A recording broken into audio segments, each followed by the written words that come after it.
Shall I sort of start? I was going to kind of compare this a little bit. So, Rob, Martin, thank you very much for coming and talking to us this evening. No worries. I think it's a big thank you to us, from us and the whole homebrewing community, really, of the support that you've given to us and competitions and things like that that we've done in the past. Here. It's all massively appreciated, and obviously we try and return it in our custom to you. Sure. So I thought, I was thinking a while ago, there was a discussion that maybe we should come over and visit you, see the whole setup. But obviously then COVID happened, and that's not going to happen. So thought maybe the next best thing would be having you on and can fire questions at you directly instead.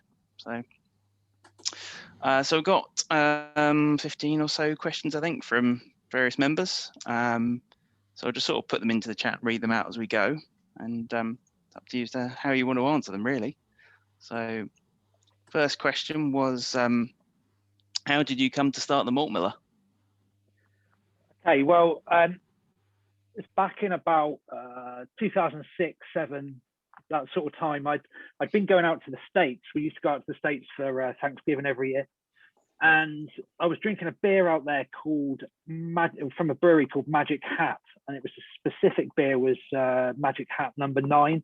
It's kind of like well, I didn't realize it at the time, but it was like an apricot IPA, and it was almost like a gateway beer. Before that, I was a diehard Stella drinker, and I tried this Magic Hat number 9, and it completely and utterly blew me away. It really, so it was that set me on the trail to being interested in basically beer and brewing. About the same sort of time, I had really got into like the River Cottage series and doing other bits and pieces, like the making bacon and smoking fish and barbecue and all that sort of jazz. And there's a guy along a very similar vein, actually, called Andy Hamilton, and some of you might have heard of him. He's written a few books. One of them is Booze for Free. And he used to do like foraging tours around Bristol. Anyway, on a forum, they had a passage about how a guy made some beer from foraged hops. Anyway, followed the recipe, got that done, and absolutely loved it. Did a few more brews, but it really set me on the trail to enjoying brewing. So at the time, I was working with my parents, and we were doing like storage, and I was in a really lucky position where I had the time and space and to be able to actually brew at work, so I could get quite a lot of brewing done. So I started looking at the ingredients and how I could kind of get better quality ingredients at a price I really wanted to pay. So that led me down to the line of giving Charles Farrams a call, and I ended up with 15 kilos of Cascade. So at the time, I also had a friend that worked in a butcher's shop, so I could borrow his vac packing machine. So I bought these 15 kilos of Cascade, and I portioned them up into 100 grams, used his vac pack machine, and sold them on a forum called Jim's Beer Kit, which some of you may well be familiar with, but this was back in 2009, late 2009 this was. So that was the first step on like selling any type of ingredients, and basically it's completely snowballed from there. So that was just reinvesting the money. I didn't even mean to start a business as such. I was just paying for my own brewing. So it was just kind of a grift that got really out of control then. It did, yeah, and I certainly didn't treat it as a business at all. It was, it really was just a way to fund my hobby, which was brewing. I think with the idea that you said you're a hardcore Stella drinker, should have renamed this as Confessions of the Malt Miller. But, so on the way, you've obviously grown a lot. Have you had any sort of memorable moments or memorable orders, and what's next? Yeah, there's every day seems to be something comes along that's seriously memorable. I have one guy that took a phone call one day, and it was from a chap that was obviously local, obviously knew nothing about brewing at all, and he wanted to buy a fermenter. So a little while later, the guy turns up here at the Malt Miller, and it turns out he's arrived on a mobility scooter that he's ridden or driven. I don't know if he ride or drive a mobility scooter, but anyway, he's arrived on this mobility scooter with a trailer on it. So obviously ready for it to be able to pick up this fermenter. I didn't quite realise what sort of fermenter he was talking about. He actually wanted an SS Brewtech Unitank. So he's come in. He's come in. I've talked him through this Unitank, and we've put it on the trailer. He's strapped it on the trailer, and off he's gone down the road, pulling this SS Brewtech Unitank behind this mobility scooter that he's then going to drive all the way across Swindon. So yeah, that was just one of the little things that, like I say, every day's different. So, I mean, I guess I was going to ask really about the Heretic beer and other plans and that, but have you got any other sort of plans for what's next? Yeah, we're full on into the online bottle shop. So Indie Beer Fridge, that's the next thing. We've managed to put Malt Miller into a position where it's really important that obviously when we're looking at doing something else, we don't take our foot off what's happening with Malt Miller. So you have to get it into a position where you can do that before you can move on to the next thing. So there's definitely no slowing up of what's going on or taking our eye off what's going on at Malt Miller. But yeah, Indie Beer Fridge is the next thing. So we're full on basically a bottle shop, but we're also going to be doing wholesale as well. So we've gone ahead and done all the licensing and everything else that we need. So we've got our AWRS and so we can sell to trade as well. So basically, yeah, the idea is that we bring in beer from the States and then sell it to our original customers on Malt Miller and to a wider audience as well. Cool. I mean, that's one of those things where I can see it's like I'm going to end up putting in an order and go, yeah, I'm just short of free shipping. I'll just throw in a few cans of Heretic and yeah. Okay, you know how to get us. Do you have any other breweries in the pipeline? You're not talking about that yet? Yeah, there certainly will be, and yeah, we are speaking to some people, but probably won't. Got a wish list. We have definitely got wish list. Cool. It gets longer every day. Yeah. We add to the wish list. We're all Feel free.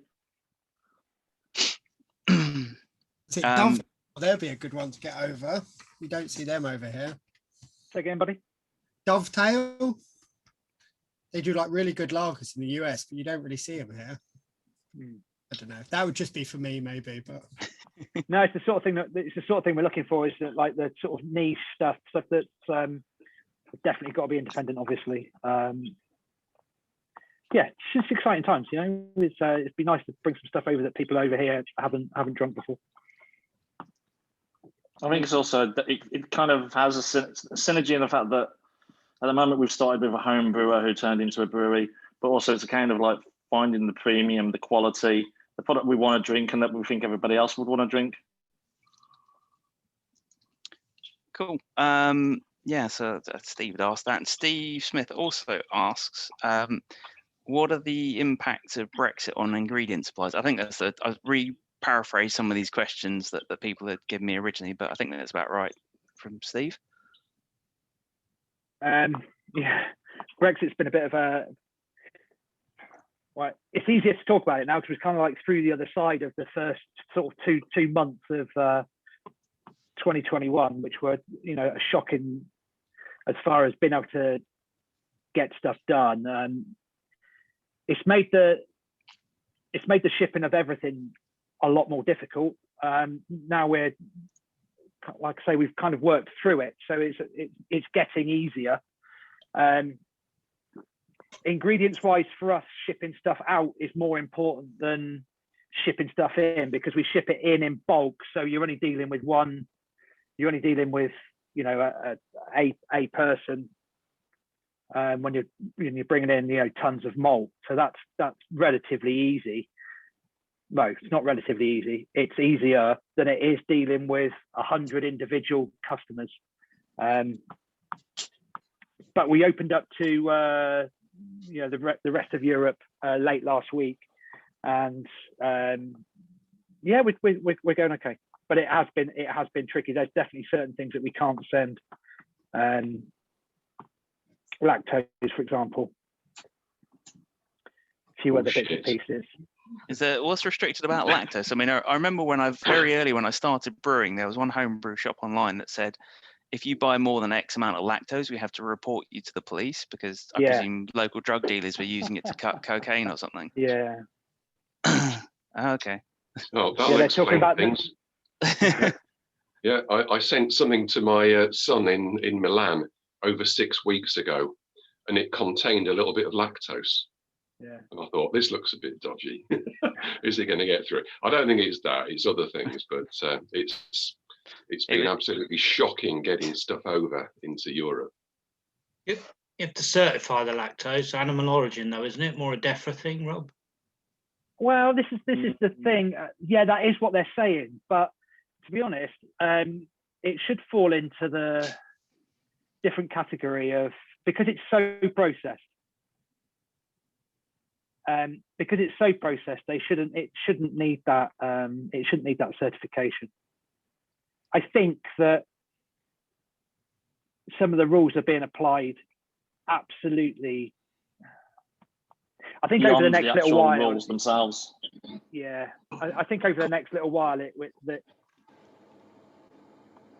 lactose thing came in with mad cow disease, because we use a lot of it's just pharmaceuticals. Yeah, I think a big part of it is just all animal products. So you can't even take your ham sandwich, can you? So yeah. In terms of though, like you importing ingredients, so like sort of Wyman malt, things like that, is that sort of all okay now? Yes. Yeah. We buy Wyman through Charles Farrams, so we used to be able to get, you know, direct deliveries from Wyman. We can't do that anymore, so that's changed slightly. But we've always bought through Farrams anyway. You have to do it if you're in the UK. But we do Dingman's. We've had an issue. We've imported from Dingman's in the last month, and that went relatively okay. We had a funny one. Well, wasn't funny at the time. We had we import sugar directly from Belgium, and we had a ton pallet that's taken a little while. It was a bit fiddly to get that through customs, paperwork going backwards and forwards, and emails flying backwards and forwards with shipping agents and various bits and pieces. Anyway, we finally get the malt, and it's going to be delivered. The sugar, sorry, and it's going to be delivered. And the last bend of the journey, the pallet of malt went through the curtain of the truck and ended up completely all over the carriageway on the road. So that was it. That was that pallet of sugar that we've spent 4 weeks trying to get into the country was all over the road. So it was an interesting day. I discovered it as I was coming back from taking my car to the garage. Just found our load across the road, and the driver hadn't even stopped. Yeah. What are the delivery times you're finding back out to Europe, Rob? Are they the sort of the 3 days you used to get from DPD, or has that changed massively now? All over the place, buddy. Literally, there's no rhyme or reason for it, and I think that is one of the things that is going to change over the next little while. So my personal opinion is that they some of the hubs weren't set up well enough. The European hubs weren't set up well enough to receive the amount of deliveries. So like the German DHL hub, they were getting, you know, delays of a week when nothing was happening, and it wasn't because it was struggling to get it through customs or anything. I think it was just because they didn't have the manpower there to be able to process and that's not the first time that, you know, it's happened again. So they've got it right, and then the delivery times have dropped back, and then all of a sudden it's a week again, you know. So but I think that is one thing that will smooth out over the next little while. DHL Express doesn't seem to have affected it. So you want to use Express for like a 1 sachet of yeast where the price isn't any difference for you know, Express or economy. That's 2 days into Europe is still doable. In fact, Martin, next day some of the services. Yes, we're getting next day sorted on some countries at the moment. Yeah. Cool. Speaking of disruptions with coronavirus, Fraser asks, after the record-breaking sales year where you've struggled to keep up with demand due to people being home more due to the pandemic, when is Rob getting his Ferrari? So I guess it's a more general question. A more general question around like coronavirus, and obviously you've had a year where I presume that first sort of weekend, I think you got deluged with orders. Everybody going, "I'm home, I'm going to brew." How did that go?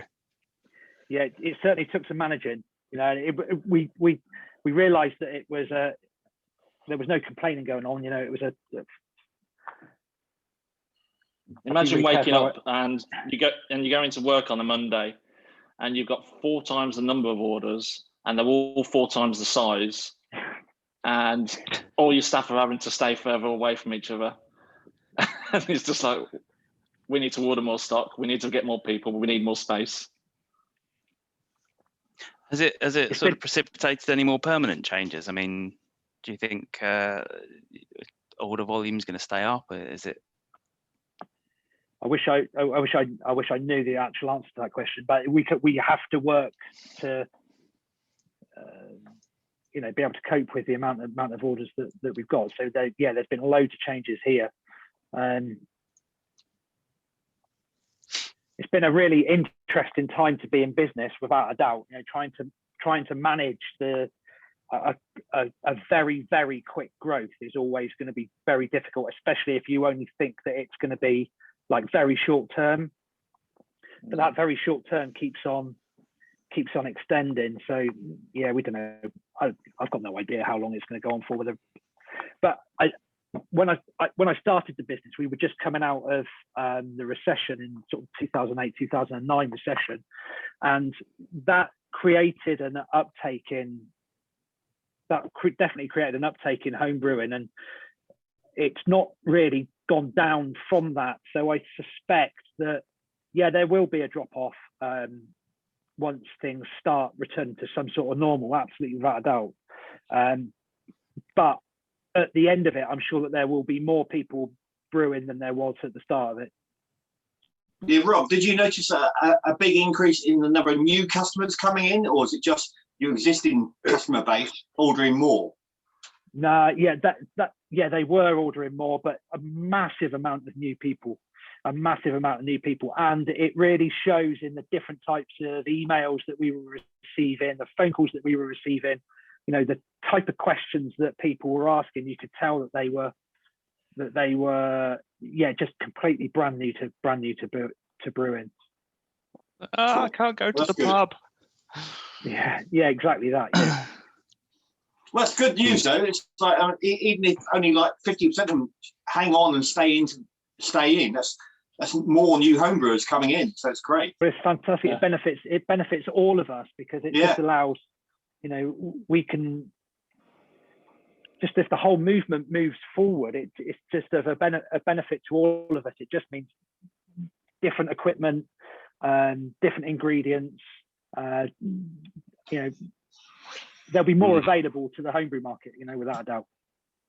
And a possible change to taxation as well, if it gets to be worthwhile. And anything that you, is there anything in the pipeline, do you think, regarding taxation regarding this hobby that you're seeing coming through at all? No, and I think that it's such a tiny slice. It's got a lot more popular, but it's still the amount of people that are homebrewing as per the population is still absolutely tiny. So I think that there's going to be rises in taxation without a doubt, but I don't think it will be on. I think but I do think that that there will be a new taxation on delivery. Yeah. Yes. Makes sense with like the whole shift in the way things are done. So many people are getting more home deliveries now, so that's going to stay. Lots more people working from home. I think one of the other benefits you'll also see is the fact that while all the breweries were shut, the home brewers were the only ones who were actually ordering stuff. So a lot of the suppliers now take home brewing a lot more seriously. Hope it stays that way. Yeah. I guess the one of the things was early on I think you won a lot of customers early on as well, when some other homebrew sellers sort of took all the orders they could and then couldn't deliver anything for weeks. Whereas you guys were very clear with your communication, saying, and the way you sort of throttled the amount of orders you could have each day, it was kind of a little, on one hand, it's a bit frustrating that you couldn't get your order in, but at least you weren't sat there going, where's my stuff? I've like spent however much with you, and I don't know when it's ever going to arrive. Oh, yeah. Exactly. Anybody else in the 3 o'clock announcement waiting for that one to come through? Such a lottery. It's like playing bingo, Fill your basket up, wait for 3 o'clock, and then check out. Homebrew Glastonbury. It was worse than Glastonbury. Yeah, it was kind of trying to manage that. We could feel how frustrating it was for customers, but we could not think of another way of just being able to manage the amount of orders and trying to get the website adjusted really quickly to be able to have mechanisms where you can turn it on, turn it off, allow for a certain amount of orders or whatever was really challenging. But the site used to crash the site, not because it was the site crashing, because it was the payment gateways wouldn't be able to handle the amount of people that were trying to check out at the same time. So it was interesting. I think you did yourself. Yeah, you did yourself credit by keeping the sort of communications open instead of going silent on it. So Mark, when you were talking about taxation, were you talking about HMRC, which is about the regulation of the homebrew industry, which of course it could have been all things, Paul, including that as well. Yeah. Yes. Not a lot of what we do at the moment is still illegal, of course. Oh. A lot of what? Who does? Homebrewers. Who said that? Who said what? Yeah. Are you the police? The police here. All right, so let's talk a little bit about the products and things like that. So Darren had a few questions, and I was certainly interested in this about hops. So tell us about all those different hop products you've got. What are they each for? How to best use and dose them? So at the moment, as well as your sort of regular leaf and pellet hops, we've got cryo down here, but I don't think you're doing that at the moment. Let's BBC hops, Incognito, Spectrum, Aroma Oils, Flex, CO2 extract. Let's start from the kind of the starting point, which is whole hops. Then you get T90s, which are obviously going to be slightly stronger because you're taking away 10% of the matter which you don't want. Then the difference between T90 and BBC pellets, strength-wise, is about 14%. And what they're doing with that is they're actually processing them very similar to a T90, which is you get the hops, you crush it up, and you push it through like a dice, which is like almost looks like a mincer, and they pop out at the ends and they get cut off into little pellets. But with the BBC, they're doing it at a colder temperature, so those oils aren't as affected. Then you have T45, which are closer to cryo, but we don't talk about cryo because we don't do cryo, and you can't get it for homebrew. And then you have a new product that we haven't got yet, which we've been waiting for, but that's been caught up in Germany, which is called Lupomax, which is another pellet, slightly more refined, but what it does is it offers a consistent alpha year after year, batch to batch, and it means it's more repeatable for the brewer with less work. So less harvest dependent, I guess. That's good. Yeah, definitely. Yes, exactly. Yeah. So if you've got a recipe, as a lot of these things are all developed towards the pro brewer to make their life as easy as possible, make them not have to change their recipe from batch to batch. Yeah. And we get to carry on the coattails of these fantastic innovations that they bring through. So I mean, Incognito, that's developed for the pro brewer, in the fact that throw it in the whirlpool, you're going to lose less beer because there's none of the hot matter in there to be holding the absorption of beer. So is Incognito the sort of like the flavoring? Because I know you've got like Flex for bittering and Spectrum for the aroma. Is that right? Or the pasty stuff? Incognito is like a paste. It looks like a lip balm. It's for whirlpool edition. It's sticky. It's oily, and if you haven't got it stirred in, it'll make a mess of your kettle because it's really sticky stuff. It's awesome stuff. Spectrum is water soluble and dissolves at a lower temp, as in it's dry hopping, so it'll dissolve in the FV. And then on top of that, you've got the products which have been kicking around for a while, which is like aroma hot oils. But that is purely what it says. It's an aroma oil, so you're not going to get any flavour. You're just going to get the smell of it. There are versions which are the ice. What is it, Bob? Isomerized. Pre-isomerized. That's the one. So the bittering. And those will also then you'll also get a flavour and aroma version of those, but like about 4 or 5 times the price of the aroma ones. Flex and CO2.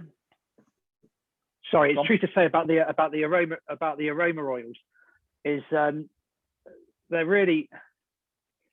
designed to do exactly what they say. So they really are designed for aroma. If you start putting them in like overdosing it so that you can taste them, it takes that awful chemically type taste. I've used them before, like to good effect. If I've had a like an American pale or an IPA that's just gone off the boil, that's just lost that initial sort of hop aroma, just a couple of drops in a keg kind of brings it back, and that's where they can be useful. Kind of limited use, but they do have their uses.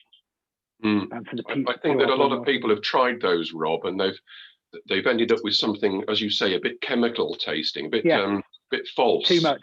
Yeah, that's it. And that's because of too much, is it? Yeah. Yeah. It is, They're throwing it in there thinking that's going to make their beer taste of Citra, when it's not. It's just going to give it this kind of chemical taste. If you use a lot less, it would have a slight Citra aroma to it. I've added it to the bottle or at bottling. Bottling, yeah. And how'd you go on? When we did the smash thing, I did a Citra smash. Many of you would have had it. That had hop oil in at the end and cryo. Why don't you talk about cryo? What happened to cryo? They seemed good and then they disappeared. What happened? I used it once and it wasn't great, and it hung around in the keg forever. I just couldn't get the stuff to drop out. The cryo. Yeah. Okay, so cryo is made by Yakima Chief. Okay, so they are massive US hop merchant, and unlike almost everyone else, they don't seem to be interested or too interested in the homebrew market, and they are really, really guarded about their product and their brand. So anything that is got their brand in, they won't let us touch at all. So we can't buy a 5 kilo bale and break it down and then sell it on. That's just not, they just won't let you do it for anything that they do, anything with their branding on it. So the only way that you can get YCH product is to actually have it in their branded product. They do some homebrew size packaging that's available in the States, but it's not available here at the moment. That's what I used, which was the stuff which Beer Hawk imported, and I don't think it was kept very well because it didn't have a great anything to it. And well, no, the problem with it is because it oxidizes almost immediately that it's opened and subject to oxygen. So it's a really difficult product for the home brewer to handle. And certainly, like if you're trying to dry hop with it, it tends to float on the top of the wort rather than distributing itself within the wort. So really, if you're going to use it, if you do manage to use it, you're better off making a slurry out of some wort and the cryo material, and then adding that back into the fermenter. But obviously, trying to do that in an oxygen-free setup is really difficult. It's really quite a difficult product for the home brewer to use. But what does it look like? Is it a bit like leaf or something? Or it No, looks nothing like leaf. normal hops. I got some for the Three Hills competition. All right. I think a couple of us here have, and it looks just like your T90 pellets. Like I even had to inquire if they sent something. No, but it looks just like that, just extra high alpha. Beer is fermenting. I don't really know, but yeah, we'll see. It's a lot softer and a lot stickier. It's a lot those softer, pellets yeah. are. And they Yeah, break up. it came pre-packaged 200 gram bags. Like they've chunked it up, and it came together in one almost congealed mass of pellets stuck together. I had to like almost use a knife to pick some off. I mean, I tried for the first time the other day Flex. I know CO2 extract's been around for a long time, and I think that's all isomerized hop extract essentially, but Flex is slightly different. I don't think it is, No, because you you have to do it yourself. Right. Yeah, you have to boil it. And so what's the difference between Flex and CO2 extract? Flex is more flowable, whereas like the CO2 extract is almost like Marmite. The other stuff is a liquid. You haven't got to heat it up to actually then get it out of the tub. Because I mean, I ended up with the sort of tiny little droplets of it down the side of the kettle at the end. So I wonder whether I should have like dissolved it in some vodka or something like that first of all, or whether it was just fine as it was. For me, I used to use CO2 extract all the time, but my go-to now is definitely Flex, just because of the ease of use, and it's always in the fridge, and it's brilliant for what it does. So you just tip it straight into the boiler then? Syringe, because obviously you don't want all of it in there. I wanted all of it. Flex. I was making a triple IPA, so it was all going in. How long did you boil that for? Did it go in at the start of the boil? 60 minutes. Yeah. Okay. So for somebody looking for example, with a little Pico brew where they don't want the hops soaking up all their Oh God, yeah. That product sounds ideal for bittering. Yeah, Flex for that, well. and then Incognito for Whirlpool, and then Then you've got your volume kept up nicely. Yeah. Yeah.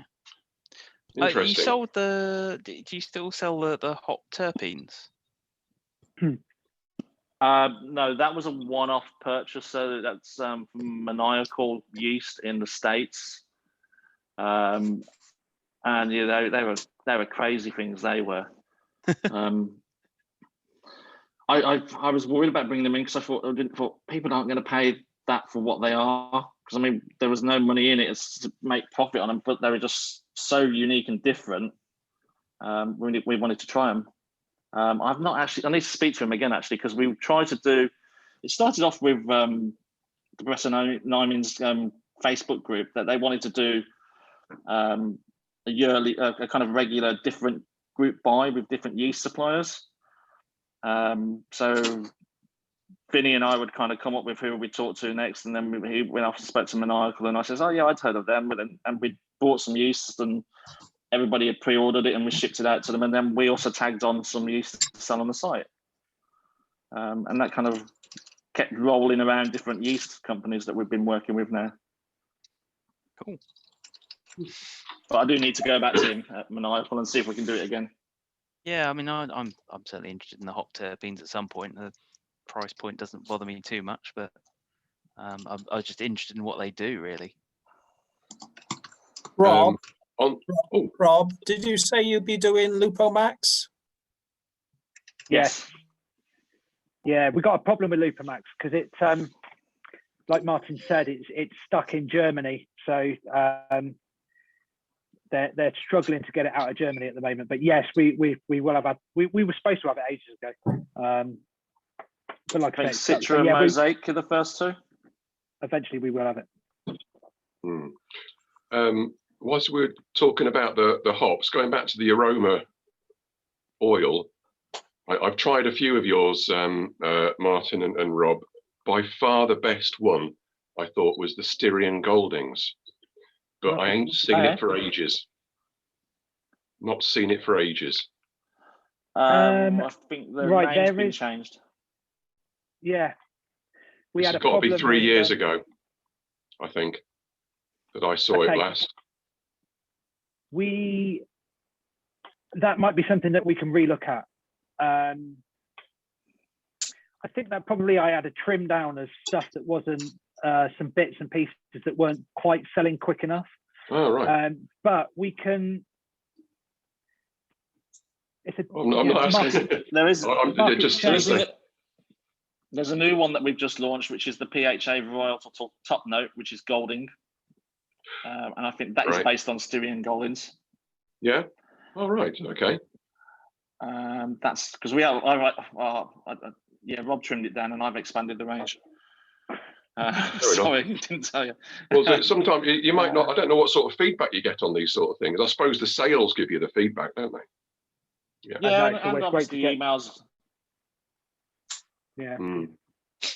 So just coming back a minute, there's something I was interested in was the BBC hop pellets. You said they're sort of 14% stronger. Is there any difference in brewer handling, or are they just sort of use slightly less or use more? Or to be honest, I use them myself quite a bit, and I just use the same amount because at the scale that I'm brewing at, which is like 5 gal batches, 23 litres, it's going to be marginal, the taste difference. So I just kind of think, I'll just take the extra hop hit in there.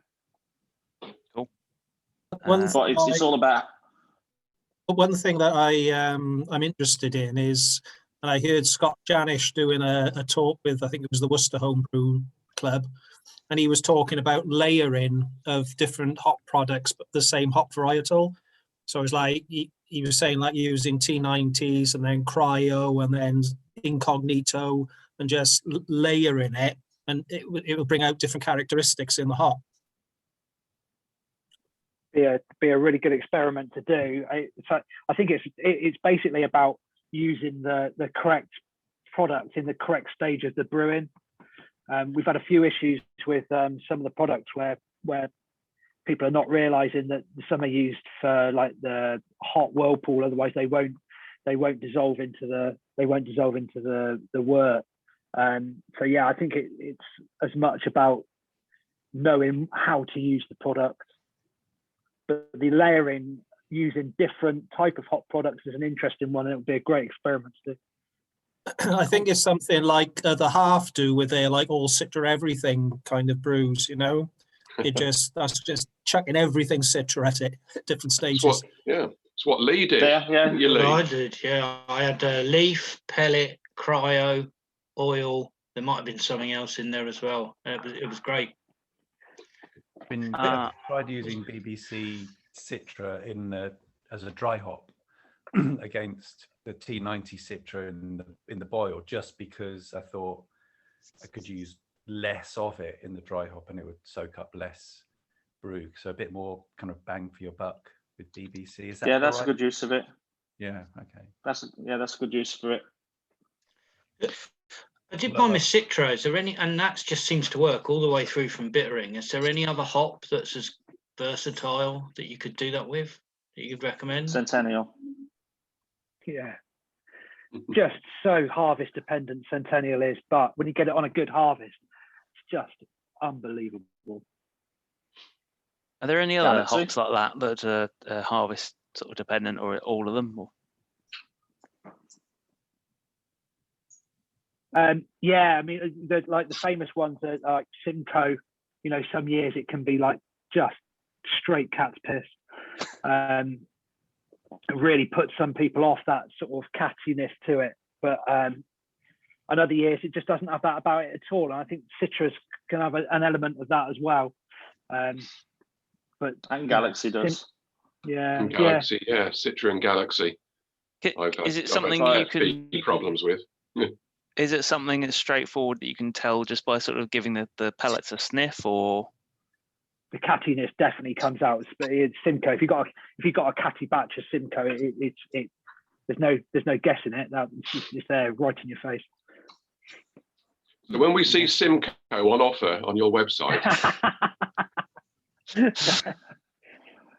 yeah, it's interesting because I this year's like, or the I think it's the 2019 Columbus I've got is like just always smells really good. Yeah. So this year, so yeah. That's got to be one of my favourite hops. Amazing. Yeah. Well, we were talking It's about always Columbus worthwhile looking out for. Go on, sorry.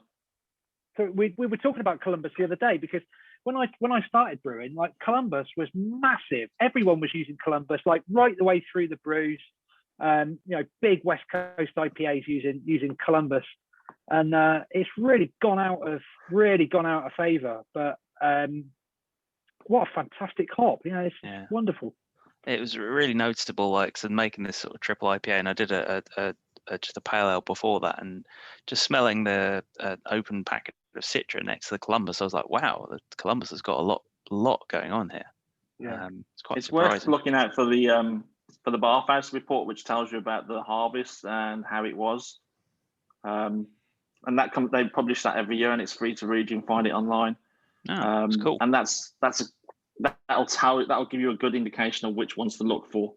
And then if you start then holding a record of those year after year, instead of chasing what's the latest harvest, you can actually be chasing. Well, actually, I know that Simcoe from 2018 was better than what we've got in 2020, so I'm going to try and buy some old hops. Because when you say old hops, they're actually stored in a fridge for like that length of time. The degradation on them is like marginal after that time. So hitting up. Sorry, I was just going to say I've been hitting up all the Kernel single hop pale ales and IPAs just to get a good idea of what each of them do alongside each other. And I mean, obviously, great made. Kernel's good for that.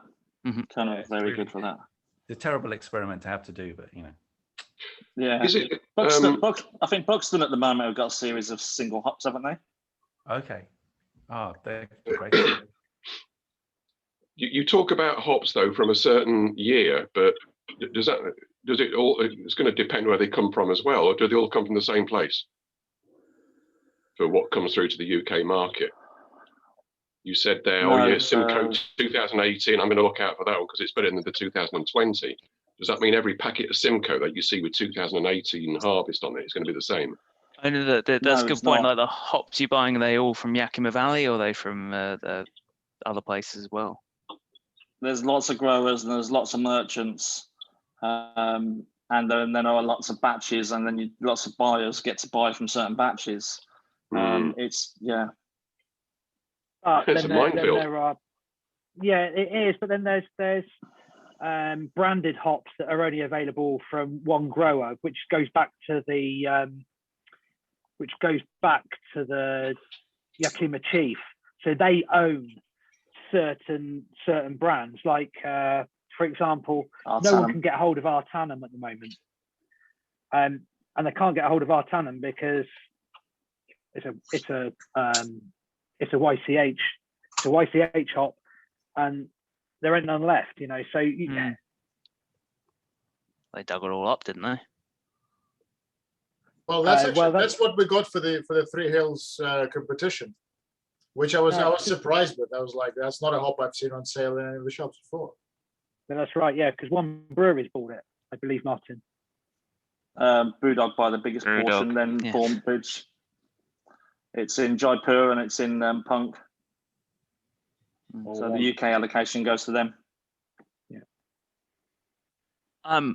Oh, similar subject really. On the hops, I was interested in how you handle the hops for the recipe packs. So when somebody used the recipe generator online, you can order less than 100 grams. And actually, I'm interested in like how you just sort of, when you buy a whole load of hops, do you just sort of pack them in 100-gram packs immediately, and then the recipe packs you can. We do it a couple of different ways, depending on which hop it is. Some of them we will pack by 5 kilos. Some we will pack 20 kilos at a time. Pellets, we have a machine that weighs them out and sorts them. So you will have one person there, literally with bags underneath, bagging them, and then going straight on the vacuum packer, which will nitrogen flush them, seal them, and they're back in the fridge. But it varies from hop variety to hop variety and how we treat them and how we use them. And for the recipe packs, when somebody orders like 10 grams of Magnum or something like that, how does that get handled? Right, we have a 100-gram. Yeah, we have a 100-gram packet of Magnum. Weigh out your grams that you want, and everyone else who's ordered Magnum on the recipe generator that day. So they're all weighed out, all sealed, nitrogen flushed, and then if there's anything left in the bag from when they've been broken down from 100 grams, they get sealed back up and put back in the fridge until the next batch of recipes that we do. Cool. So basically, we treat all of the hops are treated the same way. It doesn't matter whether you're buying 3 grams or whether you're buying, a limited amount, unlimited amount. The hops are all handled in the same way. It's the only way we could get to work with companies like Simply Hops / Bathhouse is by showing them that we treat the hops just as good as they do. I mean, they recommend their brewery customers, if they want a sample of what they're going to be buying from them, that they buy it from us. Exactly the same with Incognito and all the other products that we buy. And they've been there, they've inspected us and exactly what we do. And they're more than happy. That's why we get first dibs. Yeah. That's why we get first dibs on what we're doing. Yeah, there's sometimes you get to feel that the home brewer gets the arse end of the market with certain things in what's coming through from what's left behind from the big boys once they've got their fill of everything. But you'd say it's changed. Not really. It's changed. Well, from my time working with Rob, it never feels like you're the arse end of it, and that you're getting the scrapings or the seconds or the leftovers. Lockdown last year, we were ordering more hops than like breweries were. I mean, the only people who were ordering more than us were like a certain brewery I know that was ordering a hell of a lot because they were bottling and packaging. But we're contracting 5 years in advance, and that kind of gives us a bit more weight in there. We're telling them we've got the commitment to your product and we're going to sell it well, we're going to do it well, and they give us the same commitment back. It's great to know. On a related note, Joe, I think covered this a little bit, but I'll ask specifically. Joey asked in the chat, what's the reason that home brewers can't get hold of some of the hop varieties that we see on trend, like, for example, Strata? We've got Strata. Joey, are there any other hop varieties you're looking for? Adnatum. Riwaka. Well, that was the other one. Riwaka's an interesting one. I'm going to get a beer. Riwaka's a really interesting hop. So up until very, very recently, New Zealand hops were completely controlled in Europe by Charles Farrens. Now, if you were to ask Charles Farrens, is there any Riwaka available? They would say, no, they've all been grubbed up. But I have been able to buy Riwaka, and I've been able to buy it directly from a hop shop that I'm friendly with out in New Zealand. So I know that it is actually being grown. And now there is the tie-up between New Zealand hops and Charles Farrens has finished. So other people are able to buy the hops from New Zealand hops. So there will be, it's only going to be a very small amount, but, and I'm not saying that it's going to be this year, but there will be Riwaka available again. You said that they said that it would New Zealand, oh sorry, Charles Farram said that it's all being grubbed up. Like what to replace by what? Well, some you've got to look at it from a grower's point of view. That they're not going to grow a hop that is really low yielding if they can grow something that's higher yielding and make them some more money. So that's quite often why hops get grubbed up, or they're not as resistant to disease, for example. And also the harvesting time will impact as well. If it's got harvest time that impacts against something else, they're going to be picking at the same time. They try to balance them out. So yeah. Have you got talus in? Or have you had any experience with it? Yes. Personally, I don't like it. It's coconut. It tastes of coconut. It can get in the bin with Sadwell as far as I'm concerned, but it's controversial, yeah. But no, we had it before anyone else. We had it before a lot of the brewers, and it was whatever the code was for whatever it was. We've actually used up all of our 19 contracts. We're waiting for the 20 contract to land, but we've got some available. It's just waiting for it to arrive. Is that a hop variety that suits the grower more than possibly the consumer? I mean, I've seen its profile and so on, and it's sort of similar to Citra, but just looked a bit less so. I think it might be a little bit too early to say yet. Yeah. It was really hyped up on, we were watching stuff from Yakima Valley when they were taking the crops in last September, and they were sort of saying how wonderful it was. Really, really pushing it. And I just wondered whether it was because it was a good crop for them to grow. It is, to be honest, it is my personal view aside, it is an amazing hop. It's really pungent, it's really tasty, you get a lot out of it. It's quite good on the alpha. I think from their point of view, I think they were probably thinking, yes, it fits within their harvest schedule, but it also gives them something to can fight back, because last year it was all about Strata. Everyone was talking about Strata, and the year before was kind of like, and this is their kind of comeback hop, I think. Right.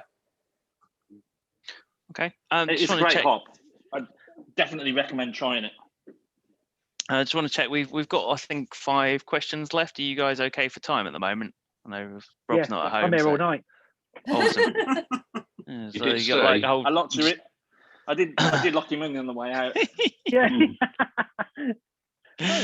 Cool. Right. So if you're not got any more questions on hops, we'll talk about some of the chemicals.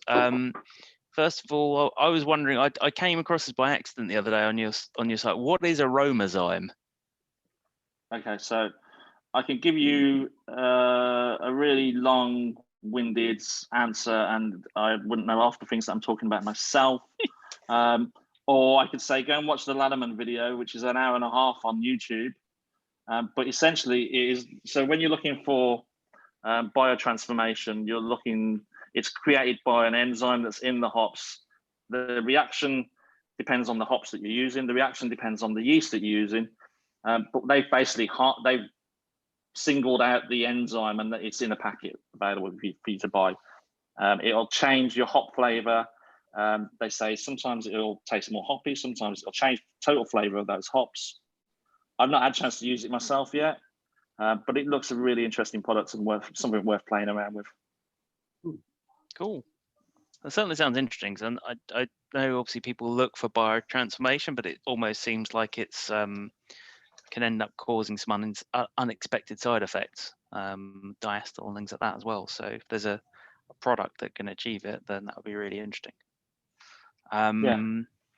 Another one I was interested in was cleaning products. So you've got like on the sites PBW, ChemClean, ChemiPro Wash, Stella Clean, sodium bicarbonate. Are there any differences? Are they all the same thing? We have got a video that answers all of this one. If you want to watch that, that's on our YouTube channel, where Rob goes through them all. It's just personal preference, I think, in the most part. It's like you ask someone whether they like red. Yeah, they're basically all sodium percarbonate based, and one of the differences between them is the amount of water softener they've got in them. So it is dependent on your water at home, because if you've got hard water, then it's actually worth spending a bit more money and getting one that dissolves easily in the hard water. You know, it's got more water softener in it. So Martin and I were discussing it earlier. His favourite is PBW. PBW. You know, but it does have to be used in really hot water to get it to fully dissolve. Our neat sodium bicarbonate is, I think, probably the cheapest of the bunch. But if you've got hard water, it's a bit of a shocker, and it leaves a bloom on stainless steel as well that you have to rub off after it's dry. So it's not just, there's a little bit more to it than just personal preference. It depends on what water you've got, and you know, experimentation is just what what's going to work with what you've got, and also the equipment like I said to you as well. Yeah, it's like I said to you earlier, it's like PBW is my favourite, but that's mainly because it's the only one that was available and it's what I've used since the start. Yeah. But I've been testing out Chem Clean again. Yeah. I actually really quite like that because it's a softer powder. It seems to dissolve a lot more. Yeah, I've had the same thing. I when PBW was unavailable, I bought a massive bucket of Chem Clean from somebody that had it on sale quite cheap, and that stuff's been brilliant. So, and I've got rock hard water. Yeah. Yeah, and it's the same with the sanitizers. What's your water? What do you prefer? I've basically got a bottle of Star San that I bought 5 years ago that I'm still not worked my way through yet. So that's why I'm still with Star San. Well, the other option is obviously just get an RO system. Here we go. Yeah, here we go. Body water. It's the future, boys. I tell you. Yeah. On the subject of Star San, I've just switched over from my 5-year bottle to a Chem San bottle I had off you guys when there was the Star San crisis, and you guys did Chem San, and it's much thinner than Star San. It's not thick, and I've got very soft water here. There's virtually nothing in it, and I can do a bottle of Star San. It's like Ashbeck. It will last. It'll be clear forever. And my Chem San bottles, and I've only been using it for a couple of weeks, but they are cloudy. There's bits floating in them. Have you guys noticed any differences? No, I've only tested it. I've only tested it with my water here, so I've not tested it with various different waters. But no, I'm really interested to hear that. I wonder whether we can throw that back to the manufacturers and see what they say. In fact, I'd be really interested to do that, Ian. If you want to put that in an email to me. If you've got a water profile. Yeah. Oh, perfect. Okay, if you can send me the water profile and your experiences with it, I will fire it over to their chemists and see what they got to say about it. Yeah, I mean, at first I thought I was doing something wrong, which would usually be the answer, but it's chalk and cheese. Yeah, it's noticeable when you've got it, because the Star San is like a sort of thin syrup, and Chem San is just a liquid, and it's I think it's got like a glycerin in there or something like that. That gives it a bit more thickness. Rob, you mentioned one with more softener in, so I get a white deposit no matter what I've used. PBW, sodium percarbonate, just neat. I bought some, was it Chem Clean we got, Serge? And all of them give me a white deposit. So joking aside on what Fraser said, I've actually wondered if soft water would just stop it. So I have to do a citric acid rinse afterwards just to get all that off. But it's a pain because then that's a 2-step clean. So is there something you said more expensive that won't have that issue?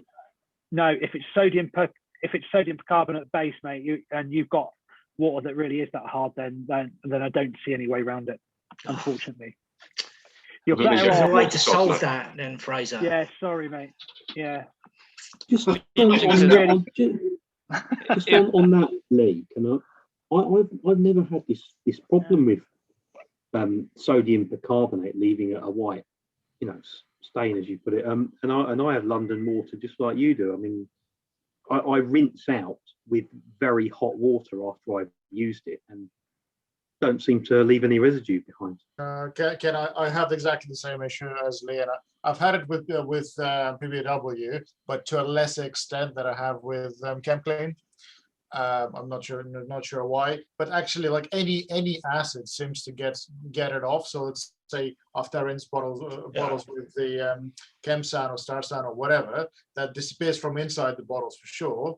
But then I would have to wash the outside of the bottle as well with that, and because I only bottle them keg, is just too much of a bother. So all my bottles have white residue around them, because I mean, I've seen that on the outside of bottles where they've not been rinsed fully, but I've not had it on the inside, and I've not met many people that have sort of harder or more sort of extreme water than what I've got. But be interesting to try and understand the differences. But like I'm drinking tap water at the moment because I haven't changed the filter, and you can taste like it's breaking your teeth hard.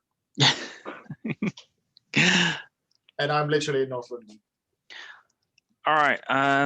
Actually, that's a good point. Serge, yours is the next question. So Serge wanted to know, can we place special orders for specific kit or ingredients? Specifically, can we order a super fresh sack of oak smoked wheat malt through you? I think that's for a particular project. Yeah, sure. Oak smoked. We can do this. I know that there was a bit of a problem with some, well, I don't know whether it was a problem or not, but there was certainly some discussion about some of the oak smoked wheat that we had from Vireman being very lack of smoke detected on the. Yeah, underwhelming last year around this time. We all had the same problem, Rob. We all got it from you, and I've only made it twice, that type of beer, but it was notably less with last year's. And it was, it's 100% malt beer. Some of us came up with our own solution, though. Oh no! I won a medal for it, though. Oh, you're joking! I did. I won a medal for it. That's disgraceful. Has Lucas not told you? He's furious about it. Why? Because he was the judge. Sorry, Rob. It's fine. It's fine. I did email Vireman, and we've got a really good relationship with them, and they but surely you got to email Charles Farham now. Yeah. I must say with Vireman, they are extraordinarily secretive about that particular product. So their smoked malts, they're pretty open with pretty much everything else. But when we went to visit them last year, you can't go where you can go all the way around the brewery. They do tours. The Maltins, they do tours everywhere, but they won't let you go anywhere near where they're making the smoked malts. So they are quite secretive about it. But they did, and I think I might have emailed Serge the findings of the what Vireman said to us. I don't know. There will be a variance from batch to batch, but what I do know is that it wasn't a fact that the malt had been sat around either at Vireman or here. So it's not an age thing. But one thing that there is about that oak smoked, both the oak smoked wheat and the beech smoked barley, once that malt is crushed, it is losing its flavour just incredibly quickly. So either crush it yourself or order it, like a couple of days before you want to use it, because it's that does make a massive difference with that malt. I think we all crushed it ourselves. Did you really? I certainly did. Yeah, I didn't, but I brewed the next day after receiving it, so close enough. What do you do? What do you do? Can you get hold of a little bit of Viking instead? That's to ask. Yeah. Oh, sorry, Serge. No, that's okay. You read my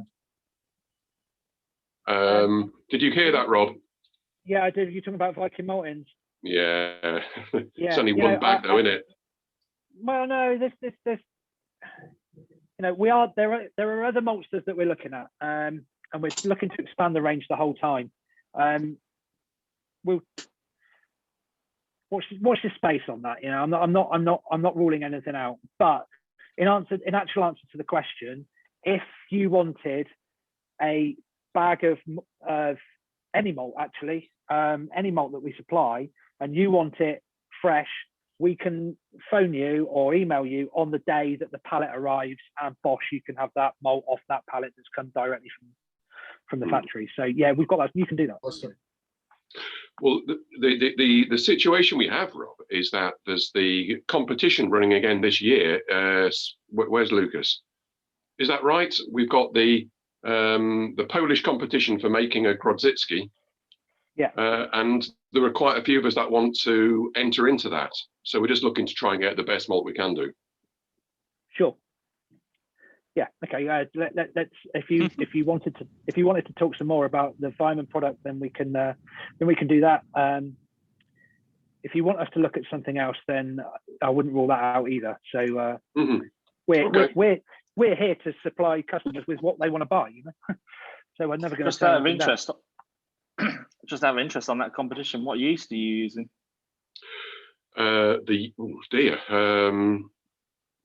We've used Kolsch yeasts and German alt yeasts. I think that was. I think I used German ale yeast in my last one. Yeah, I've done that. Yes, any neutral ale yeast will work really well with that style. So. Okay. When is the competition? When is it?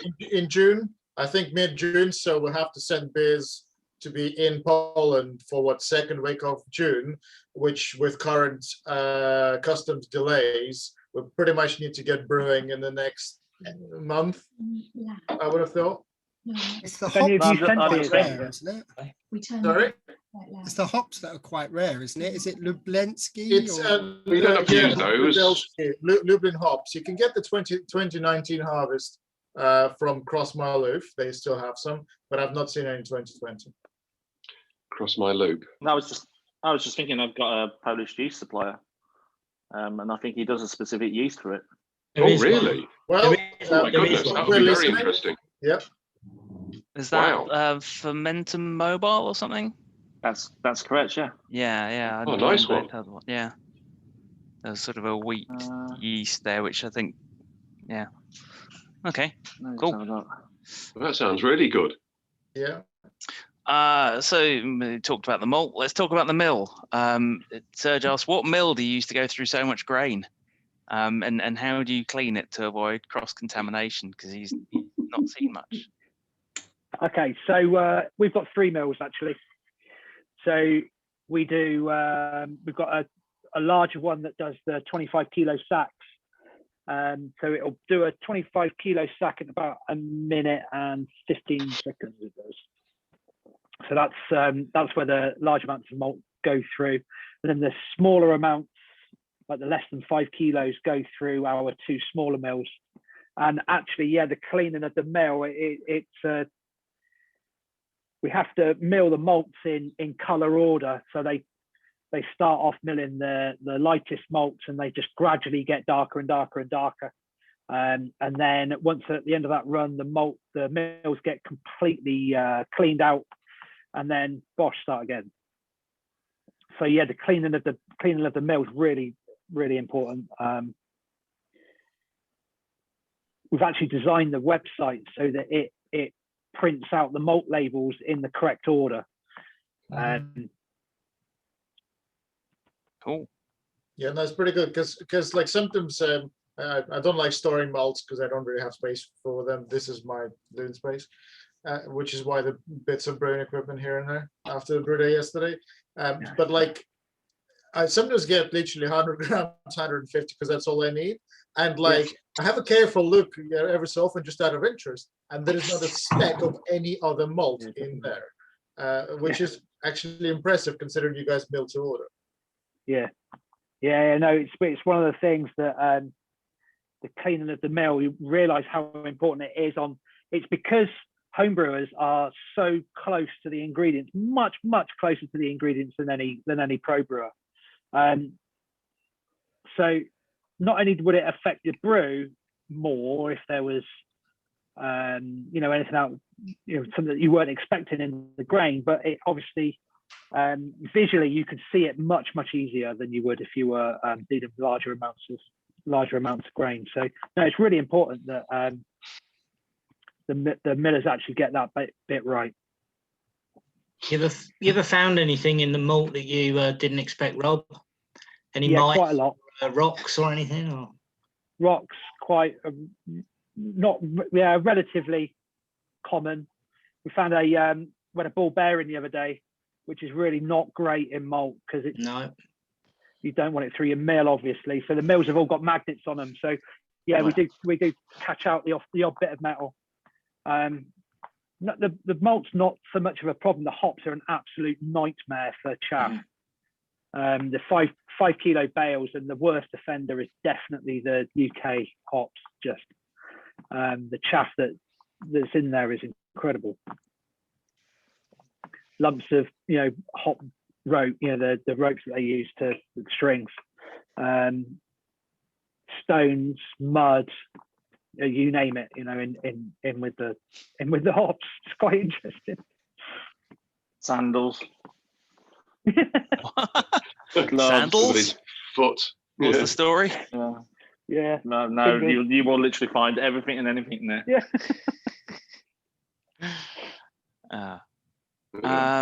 I could believe a dead bird.